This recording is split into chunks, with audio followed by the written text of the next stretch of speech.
네, 안녕하십니까. 4월 4일, 월요일 진짜 시황 브리핑 하도록 하겠습니다. 금일은 자료를 제가 불가피하게 아주 부득이한 사정으로 준비를 못해 왔습니다. 하지만, 뭐 지난 금요일에 장 끝나고 분석을 하고서, 마쳤기 때문에 그 분석한 내용을 요약해서 브리핑을 하도록 하겠습니다. 우선 전일 이제 증시 시황에서 우리가 금요일 아침에 예상했던 시황 그 가능성의 두 가지 시나리오 중에서 한 가지 그 확률이 높은 쪽으로 좀 움직였습니다. 강하게 떨어졌죠. 보시다시피 그 선물 지수를 좀 잠깐 보면 이렇게 해서 왔다 갔다 하거나 아니면 처음부터 좀 팍 빼가지고 막 이럴 거나 했는데 요 강하게 빼버렸어요. 마지막에는 뭐 종가까지도 밀어붙여 버렸죠. 이제 이 밀어붙인 상황에서 해외 증시 좀 볼게요, 이제. 해외 증시를 보면, 미국 주시가 올랐습니다. 예. 근데 이제 미국 증시는 올랐고, 뭐, 다른 나라 증시도 크게 빠지진 않았어요. 우리나라만 좀 심하게 좀 많이 빠졌는데요. 이제 전 세계적으로 주목해야 될 것은, 이제, 실적 시즌으로 들어가거든요. 그러니까 지금 미국 같은 경우는 S&P 기업의 1분기 실적에 대해서 나오는 전망치들은 한 적게는 5%, 좀 많게는 한 8% 순이익이 감소할 것이다라는 전망을 합니다. 그래서 일단은 이제 1분기의 실적 시즌을 맞춰질 거라고요. 그러니까 지난 고용 지표가 발표가 됐는데 실업률은 5%입니다. 그러니까 4.9% 예상치 전월치 4.9%보다 뭐 소폭 올랐습니다만 고용지표 지난 주말 금요일날 발표된 것들의 내용을 살펴보면 그리고 지난주에 발표했던 뭐 ISM 제조업지수나 이런 거 살펴보면 이게 상당히 좋은 거라고 얘기하기도 어렵고 또 악화됐다고 얘기하기도 어렵고 아주 모호한 경계선에 있어요.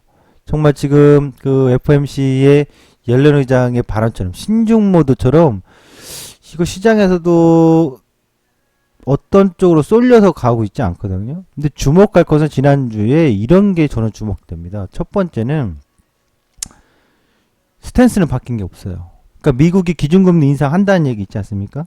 그러니까 미국 기준금리 한다라는 것이 6월에는 할 것이다. 그러니까 결국 상반기에는 한 번 할 것이다라는 거죠. 그러니까 그 스탠스 바뀌지 않는데 이제 6월이냐 4월이냐 여부인데 이게 뚜렷하진 않아요. 여전히 제가 봤을 때 뚜렷하지 않고 다만 이제 4월에는 동결일 가능성이 조금 더 높아지는 거 아니냐 쪽은 나와요. 그렇다면 시간적으로 뭐랄까요? 좀 안도적인 어떤 시간을 벌어놨다 이렇게 좀 볼 수 있겠죠. 그러니까 이제 앞으로 시장에서는 기준금리에 대해서는 그렇게 좀 뭐 요란하게 움직이지는 않을 거예요. 지금 시점에서는요. 아마 이번 주죠. 이번 주 4월 7일 날 옐런 의장의 전임 의장들과 토론이 있어요. 뭐 그게 상당히 중요한 건 아닌데 또 하나 뭐 힌트가 되지 않을까 정도 생각해 봐야 될 것 같고요. 대신 이제 4월 6일 날 지난달 FOMC가 회의했던 내용을 공개합니다. 그날이 이제 좀 중요할 것 같아요. 그러니까 그날에 회의 공개가 되면서 그 어떤 빌미가 되지 않겠나? 이슈가? 좀 시장에서 얘네들 이렇게 하네? 뭐 이런 쪽의 어떤 해석을 좀 잡아내지 않을까라고 좀 보여집니다. 그리고 이제 전체적인 시황에 있어서 실적 시즌 간 다음에 그 다음 주목할 게 있어요. 그러니까 4월달, 4월 7일부터 우리나라 4월 7일 삼성전자 잠정치 발표가 된 다음부터 나오는데 삼성전자는 6조 원 정도 할 거예요. 1분기. 예. 그 사내에서도 나오는 얘기가 좀 확인해 본 결과 6조 원의 1분기 실적이 좀 나올 겁니다. 그러니까 삼성전자가 6조 원의 1분기 실적 내놓는다면 의미 있는 것은 예상치 뛰어넘었다는 게 의미 있는 거고 냉정히 보면 1년을 분기별로 6조다 하면은 4, 6에 24 또는 24에서 뭐 26조 이렇게 봐야 되는데 갤럭시 S7이요. 상당히 좀 나름 호전하고 있다. 뭐 이거는 일정 부분 사실인 것 같아요. 그래서 이 갤럭시 S7이 또 잘 팔리면 반도체 실적이 나름 괜찮아질 겁니다. 삼성전자는. 그래서 삼성전자에 대해서는 실적에 대해서 1분기는 시장의 컨센서스하고 완전히 다를 거예요. 시장에서는 그 5조 초반대겠죠. 서프라이즈 나오긴 할 겁니다. 사내에서 좀 나온 얘기들을 확인해 보니까 1분기 실적은 서프라이즈가 나올 것이다. 그래서 주가 차트를 한번 보면서 가도록 하겠습니다.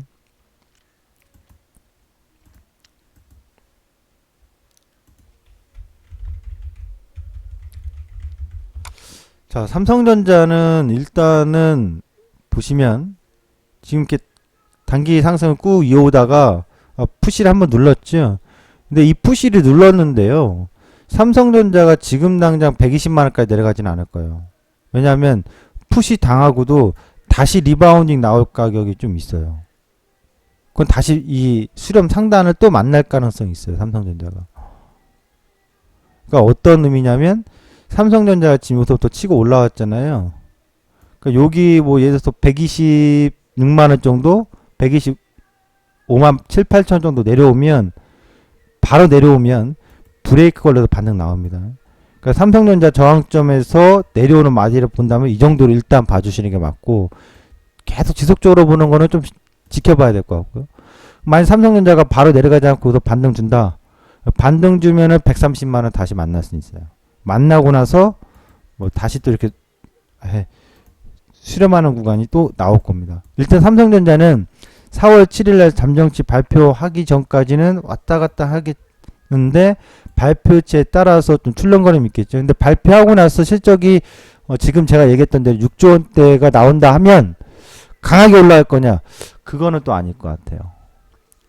그러니까 하락폭을 제한하는 하락 마디를 제한하는 정도의 역할을 할 것이다. 이렇게 보여집니다. 그래서 이 주봉상 보시면은 5주이평 있죠. 그러니까 이번 주하고 다음 주는 5주이평을 지킬래, 한번 이탈해 줄래, 뭐 이런 상황이에요. 만약 이번 주에 이탈한다. 5주이평을 종가상 그러면 다음 주쯤엔 다시 바로 밀리는 게 아니라 또 반등 나올 거고요. 이번 주에 5주이평을 지킬 듯 말 듯 하면은 다음 주에 푸시다. 그래서 상승과 하락이 제한되어 있는 상황에서 실적이 좋게 나온다 하더라도 크게 실적의 요인으로 상승폭을 확대하거나 하락폭을 크게 확대하진 않을 거예요. 그래서 삼성전자는 1분기 실적 발표 후에 조금 더 해석을 해봐야 될 것 같습니다. 왜냐하면 갤럭시 S7의 효과가 좀 반영이 되고 있다는 것이 확인되면 2분기 실적 또한 나름 선방해줄 가능성은 있거든요. 그 점은 좀 주목할 거고요. 이제 해외 이슈를 다시 넘어와서 보면 해외 이슈에서 무엇이 초점을 맞춰야 되냐 그러면 이제 실적은 전 세계 다 실적 시즌 나가는 건데 제가 보는 해외 이슈는 좀 큰 그림인데 두 가지로 봅니다. 첫 번째는 이제 미국 기준금리는 얘기 나왔으니까 됐고 6월에 영국의 브렉시트 있잖아요. 그리고 그리스 문제가 다시 한번 얘기가 나올 수 있어요. 그리스가 올 여름에 아마 7월일 거예요. 7월에 다시 한번 이슈가 될 수 있어요. 이 부분은. 그래서 올여름의 시장은 그러니까 올여름의 시장에 4월 실적 시즌 끝나면 이제 실적 시즌 들어가면 실적에 따라서 막 움직이겠지만 실적이 어느 정도 나오고 나면 이슈가 될 게 4월 말부터 이제 5월 달부터는 6월 7월의 시각을 바라볼 거예요. 그 6월 7월의 시각을 바라보는 것이 제가 봤을 때는 미국 기준 금리인 거고 당연히 그거는 뭐 올해 내내 가는 거니까. 근데 새로운 어떤 글로벌 이슈가 등장한다면 그거는 영국의 브렉시트 국민 투표고 두 번째가 그리스 문제가 다시 부각될 거예요. 이거를 한번 기억을 해 두시기 바래요. 그래서 지금은 일단 미국 증시의 상승은 2080포인트가 전고점을 넘어가도 간다 없다 뭐 관계는 없어요. 근데 미국 증시의 상승이 제한돼 있다 뭐 이것보다는 어제 4월 1일 저점이 미국 증시는 가짜예요. 단기간에 보면 열흘 정도 안에 가짜로 보시면 됩니다.